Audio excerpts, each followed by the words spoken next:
See, when you dealing with inmates that got mental issues and they having mental breakdowns and stuff like that, mental episodes, then you supposed to deal with them kind of delicately with care. You know what I'm saying? Watch this video, man, how they mistreated and manhandled this dude, man. A lot of people that go to prison that's mentally challenged shouldn't even be there for real, man. But watch this right here, man. Correctional officer convicted of assault. While 5 investigates, Brittany Johnson continues her coverage of violent interventions inside a Massachusetts prison's psychiatric hospital. Please be aware that some of the content in this report you're about to see is very disturbing. This is inmate Carrie Trapasso in a holding cell inside the psychiatric wing of a federal prison hospital in Devens, Massachusetts. Man, you know that something wrong with that man, man. He banging his head up against them steel bars, man. Listen, this RevMeoTV, man. Y'all know I did serve 16 years of my life incarcerated. Young people, stay out of jail, stay out of prison. If you ever been, please don't go back. If you never been, please don't go. Let's hit that subscribe button, man. Hit that like button, comment. It does matter. You know what I'm saying?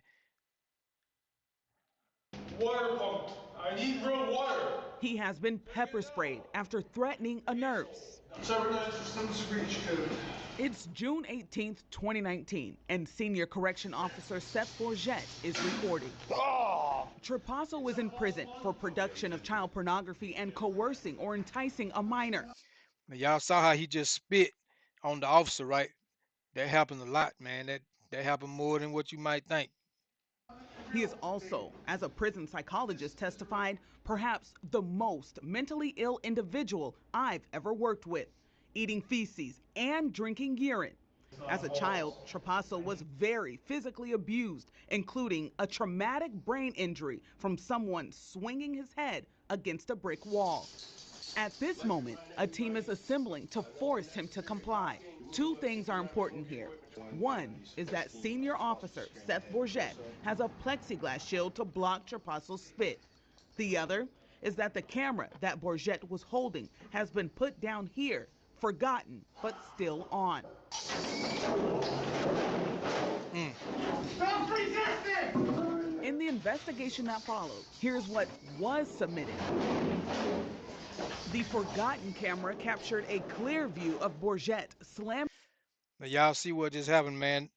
They really just went in on the man. The man already got his hands cuffed behind his back. Before they went in there, see, they had him turn around backwards to put his hands against the bars, and they put handcuffs on him. So he already handcuffed with his hands behind his back.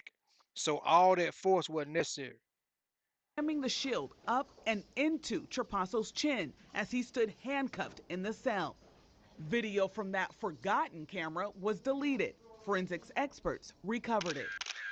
Trapasso needed 12 staples to the back of his head and 6 stitches to his lip.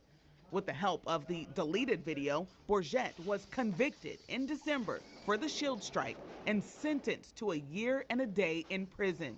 You put them in this line like a train going at 100% speed with a shield, and to expect that there's not going to be an injury when you have cement walls and cement floors is ludicrous. Bourget's defense attorney says he never intended to injure anyone and also never received training on using a shield during a forced cell entry. And I said this in my opening statement, that it should be the government, the Bureau of Prisons, sitting in that chair, not my client. And the reason being is the lack of training with respect to mental health inmates. We see in the Bureau of Prisons, in their response to mental illness, people with mental illness, is that it's oftentimes treated as a disciplinary problem. We showed the encounter to federal public defender Jane Peachy. You can just really see the disconnect between the incarcerated person's state of mind contrasted with the prison's response, which is just brutal. The Bureau of Prisons declined our request for an on-camera interview, but the chief psychologist did tell us that when dealing with mental health inmates in crisis, de-escalation is always the first line of defense. Devon psychologist tells us that correctional mental health is complicated, but it ultimately boils down to people working with people. We want people to be safe, to live their best lives, even if they have to live in prison. And use of force is always the last resort, but sometimes necessary. The difficulty of keeping staff and inmates safe and treating serious mental illness. I'm looking at dude room right there, boy. Dude got a big old room, boy. It must be like a room in one of the special places in the whole segregation somewhere or something. That's a big old room in prison. Illness is a challenge seen in these other use of force videos. This inmate in the mental health wing is refusing orders to move to a new cell.